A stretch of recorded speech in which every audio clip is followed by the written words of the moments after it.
Hi guys, welcome back to another video. As promised, I'll tell you why exactly in the Telegram group. Why did we book our bearish ratio spread at this point? This is what I told you. I promised you that I'll explain the story behind this move here, the manipulation which is happening, and why did we book here. Before that, you must understand a small context. Let me add some background story. First, you must understand who are the players in the market. Before you go there was recently an article published last month by Money Control. Money Control is a social media outlet. Not only social media, there's a finance media outlet. So if you look at the article, it says the heading market manipulation. This article, I'll post it link in the description. You can watch it for yourself later on. Here, it's written that certain hedge fund managers told Money Control that they complained to the regulator about some odd market behavior. Now, first question, what are hedge funds? Who are hedge fund managers?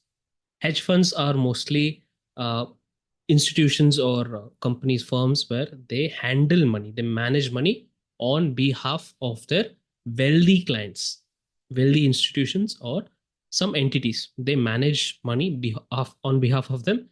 They do the trading activities in the market. They use advanced strategies like short selling, leverages, derivatives, whatever they know. To their best ability, they manage others' money. They also have little less regulation, and they can flexibly trade wherever they want. They can trade wherever they want. What's in benefit for them? Why do they do this? Why are they so talented? Why are they in so much demand? Because they give very high returns, and on top of that they earn using 220, the 2 and 20, there's something called 2 and 20, 2% management fee and 20% of the profit. Suppose they earned 10 crore, let's say, in 1 year. So they'll keep 2 crore for themselves. They'll give 80% return to your client. Simple. Now, who's this hedge fund manager? This hedge fund manager is the one who decides how to use the capital which they have. How will they deploy it in the market? Which assets to buy or sell, right? How to use technical analysis or fundamental analysis? How do you manage risk? When to change the position, when to pyramid, all that your fund manager will decide. They report directly to the investors. All right. So let me just give you an example here so that it will be clear for you. Let's say there is a wealthy client called Sachin Tendulkar. Let's take Sachin Tendulkar's example. He does not sit in front of the charts. You and I know both that he won't sit in front of the charts every day 9 o'clock to 3:30. He won't be doing his research. He is an HNI, high net worth individual. He will directly hire someone, financial advisor or H1 manager. Take my money, you do whatever you want. Again, this is a hypothetical example. Don't take it literally. So what he does, like for example, he gives this money to some interested party or some hedge fund manager. Take my money and you give me returns. I have so much money left with me, give me some returns. So recently, you must have read this article that Sachin Tendulkar invested 5 crores in a Hyderabad based Azad Engineering Limited, right? On your 2023 March 6th. This is your pre IPO phase. Before the IPO phase, he invested acquiring nearly 4 lakhs some shares in that company. Now, I'll ask you one simple question. How does Sachin Tendulkar know what to do in the market? Is he sitting every day in front of the markets? Does he study all the market trends? Maybe, but most likely he has hired someone to give him financial advice, or he's hired someone, take my money, do the investing, report back to me. Right. So this investment has given him a big return, nearly 31 crores profit after the company's IPO and also when the stock price got appreciated. So this is just an example of how one wealthy client gives money to your hedge fund managers and they deploy it in the market, obviously with the knowledge of your client. All right, this is an example. Now let's get back to the article here.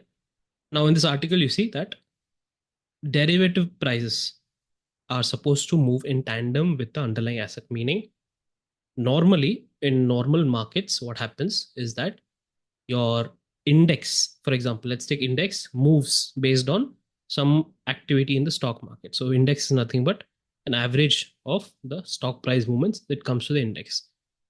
Index moves, and based on that, some movement comes in the derivatives market.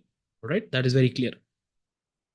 what happens in this case, as per your article, what happens here is that what these hedge fund managers are saying, that there was sharp movement first in the derivatives market, FNO space. Somebody is placing big bets in the futures and options. That price movement is already happened. Now, because that has happened, the index is moving to justify that movement. Try to understand this, very important. First, in absolutely normal conditions, what happens is options and futures price change when there is movement in the underlying index or stock. Later, first part is the stock and your index, then comes the derivatives as per normal conditions.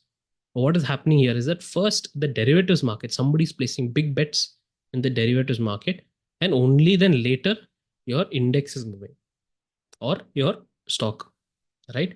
So when this sharp movement happens, we are seeing some violent expiry days. All right, we are seeing some violent expiry days when the price moves first in the derivatives market, then suddenly the index also moves. This happens in seconds. This happens in seconds, and that is why retailers don't know the difference. HFT traders are there in the market. Algorithmic trading is happening. Understood? Now, there are days when, as per the article, the hedge fund manager said, one of the hedge fund managers said that there are quiet expiry days, silent, dead market. What happens here is that option prices are half or lower than what they should be. Meaning, what is that? Very simple. Most of the hedge funds, most of the algorithmic trading platforms, or the big players in the market, their pricing models, how they estimate whether this is a good option to buy or sell, is based on some fair value. They calculate some fair value. If it's overvalued, they sell it. If it's undervalued, they try to buy it. But because of this, let's say rebel, some entity who's manipulating price, the fair value, the price is not coming near the fair value at all. It's not synchronized with price movement, right? So quiet expiry days, they are prices well below the normal price, what it should be on quiet normal expiry days. Price is suddenly suppressed. It is so low, right? Lack of proper price discovery is happening. Simple. This is quiet expiry days. Now, I just did some historical data research on 2025 alone. This year, 2025, there were total so far, as when I'm recording this video, there are 23 expiries so far. All right, 23 expiries are over. From that 23, 11 of them were violent expiry days. Violent expiry days, nearly 300 points, nearly 280, 350, something like that. Maximum, approximately, I think, average 300 points expiry days alone. From 23 expiry days, 11 of them were violent expiry days. And 6 of them were quiet, dead markets, meaning only 100 points, small range, 100, 125 like that. Small range. So from 23, there were totally 11 violent expiries and 6 quiet expiries. So 70% probability almost that one of this market manipulation is going to happen as per the expiry data so far on 2025. Now you understood the background story of what is happening. Let's look at the chart of Nifty. We saw this fall in the market from 24,845. On 24,845, we saw this fall in the market. Here, what happened was this candle, Tuesday, 3rd of June, 12:45. I'll show you the India VIX chart here. This is the candle here. So this is 115. So 12:45 is just before that. So 115 onwards, there was a sudden crash in VIX. 15-minute chart. You can see, yes, the VIX has fallen a lot here. From here, it's fallen a lot. But on this day, especially, from 1:15 p.m., your VIX has crashed. So what happens is, now what is the underlying meaning of this? I think retailers are not aware of this, most of them. So just take note of this.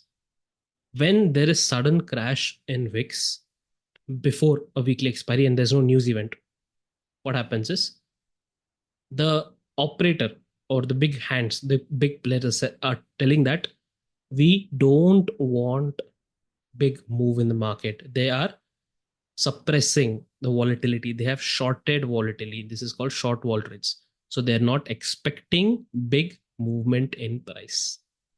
Simple as that. They have taken sideways bets or something like that. That is the meaning here. Now, from this point, the next day, market goes completely sideways. Wednesday, completely. All right.